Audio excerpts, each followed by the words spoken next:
শাহসা উপজেলার কর্মপরিষদ সদস্য এবং গোগা ইউনিয়নের সুযোগ্য সভাপতি মাওলানা মোহাম্মদ ইব্রাহিম খলিল।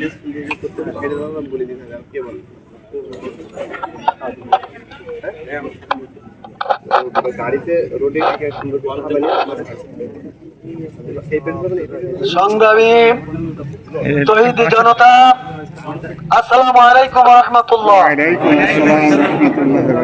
আমরা আজ পবিত্র জুমা নামাজের মধ্যে প্রায় 60টি মসজিদে আমরা ঘোষণা দিয়েছিলাম এবং ছাত্র সমাজ আজকের নতুন সূর্য উদয় হয়েছে ইসলামের জন্য মনে করি। তাদের অবদানটা সবচেয়ে বেশি। তাদের রুহের মাগফিরাতের জন্য আমরা চিঠি দিয়েছিলাম, দোয়া হয়েছে না সকল জায়গায়। এই জন্য আমরা আজকের গায়েবানা জানাজা এবং তাদের দোয়া হয়েছে, গায়েবে জানাজা হবে। বিশেষ করে সেই সাথে গোটা বাংলাদেশে নয়, গোটা পৃথিবীতে উল্লেখযোগ্য কোরআনের পাখি বিশিষ্ট আলেমে দ্বীন মুফাসসিরে কোরআন আল্লামা দেলোয়ার হোসেন সাঈদী সাহেবের রুহের মাগফিরাত আজকে হবে। সেজন্য এরপরেই আমরা আপনাদেরকে আহ্বান জানাচ্ছি, আপনারা উপস্থিত হয়েছেন, এজন্য আমি আপনাদের মুবারকবাদ জানাচ্ছি। সম্মানিত ভাইরা, ইসলাম বিশেষ করে জামাত ইসলামী এখন আর সেই জায়গায় দাঁড়িয়ে নেই। এখন জামাত ইসলামী একটা ব্যালেন্স অফ পাওয়ার হয়ে দাঁড়িয়েছে। সেজন্য আমরা আশা করিনি এই জালেম সরকারের পতন এমনি ভাবে হবে, আমরা 5 মিনিট আগে জানতে পারিনি। যারা আন্দোলন করেছিল তারাও জানতে পারিনি, এই সরকারও জানেনি। সম্মানিত ভাইরাম, 3 বাহিনীর প্রধানকে প্রধানমন্ত্রী শেখ হাসিনা তথা খুনি হাসিনা ডাক দিয়েছিল 3 বাহিনীর প্রধানকে যে এখন করণীয় কি, তোমরা তোমাদের দায়িত্ব পালন করো। সেনাপ্রধান বলল যে প্রধানমন্ত্রী এইভাবে দায়িত্ব পালন করতে আমরা অপরাগ প্রকাশ করছি। হাজার হাজার লোক মারতে হবে, মানুষ মারতে হবে, যে মৌমাছি ঝাঁকের মতন মানুষ সমুদ্রের ফেনার মতন জমায়েত হচ্ছে, সেখানে গুলি চালাতে আমি পারবো না। তখন বলল যে তাহলে আপনি কার্ফু জারি করে দিয়ে দেন। কার্ফু জারি করার পরও কার্ফু ভাঙিয়ে সমুদ্রের মতন ফেনার মতন মানুষ, মৌমাছি ঝাঁকের মতন মানুষ, পঙ্কবলের মতন মানুষ, লাখে লাখে মানুষ ঢাকায় জমায়েত হওয়ার কারণে মাত্র 45 মিনিট সময় আলটিমেটাম দিয়েছিল সেনাপ্রধান, এর ভিতর থেকে আপনাকে বিদায় নিতে হবে। প্রধানমন্ত্রী বলেছিল আমাকে 2 দিন সময় দেওয়া হোক, বলছে 45 মিনিটের বেশি আপনার সময় দেওয়া যাবে না, যদি আরো দেরি করেন আপনার বাংলার জমিনে সমাধি হবে।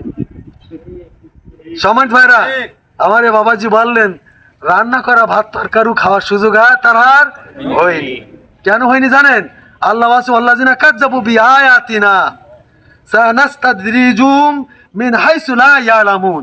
আল্লাহ বলছেন যারা আমার আয়াতসমূহকে মিথ্যা প্রতিপন্ন করতে চায়। জিহাদ কার আয়াত বলেন তো? এরা কি সে মেনে নেয়? নিয়েছিল? বরঞ্চ যারা ইসলাম আন্দোলন করতে চায় তাদেরকে জঙ্গি হিসাবে, সন্ত্রাসী হিসাবে, জামাত শিবির হিসাবে, রাজাকার হিসাবে আখ্যায়িত ট্যাগ লাগানোর চেষ্টা করেছিল। কথা ঠিক না বেটি?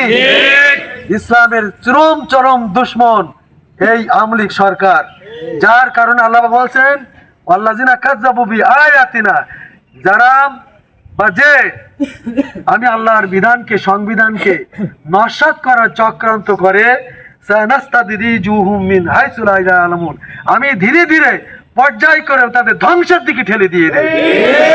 এ কথা কার? আল্লাহ ধ্বংসের দিকে ঠেলে দিয়েছে না দেয়নি? একটু সময় লেগেছে, আমরা অসন্তুষ্ট অস্থির হয়ে যাচ্ছিলাম। আল্লাহ বলছেন ওয়া উমলি, আমি ঢিল দিয়েছিলাম, তাদেরকে ঢিল দিয়েছিলাম, এই সরকারকে, এই জাতি গোষ্ঠীকে ঢিল দিয়েছিল। ইন্না কাইদাতি, আমার চক্রান্ত, আমার কৌশল অব্যর্থ। জোরে বলেন সুবহানাল্লাহ। আল্লাহ বাস্তবায়ন করেছেন এই দেশের নতুন প্রজন্মকে নতুন একটা স্বাধীন দেশ উপহার দিয়েছে।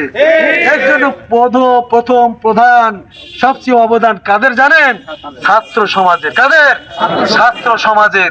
এই ছাত্র সমাজ তাদের বুকের তাজা রক্ত বিলীন করে দিয়ে, রাজপথে রঙিন করে দিয়ে আজকে আমাদের জন্য একটা নতুন একটা দেশ উপহার দিয়েছে।